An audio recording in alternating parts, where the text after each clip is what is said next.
Čia auklė, čia jūs. Ir įsivaizduokite, kad auklė jūsų nepažįsta ir tiesiog labai bijo.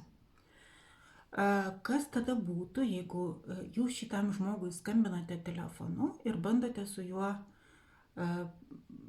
susitarti dėl darbo pas jūs? Na, pirmiausia, ji nežino, kaip jūs atrodote, ar ne? Ir skambindami telefonu, jūs kaip ir nustatote tam tikrą sieną. Ji jūsų nemato, jūs jos nematote irgi. Taigi jūs užduodate jai įvairius klausimus, kartais nepatogius klausimus, ar ne? Jūs klausinėjate tam tikrų dalykų, kurių jie galbūt nepasiruošė, arba tiesiog jai nesmagu apie tai sakyti.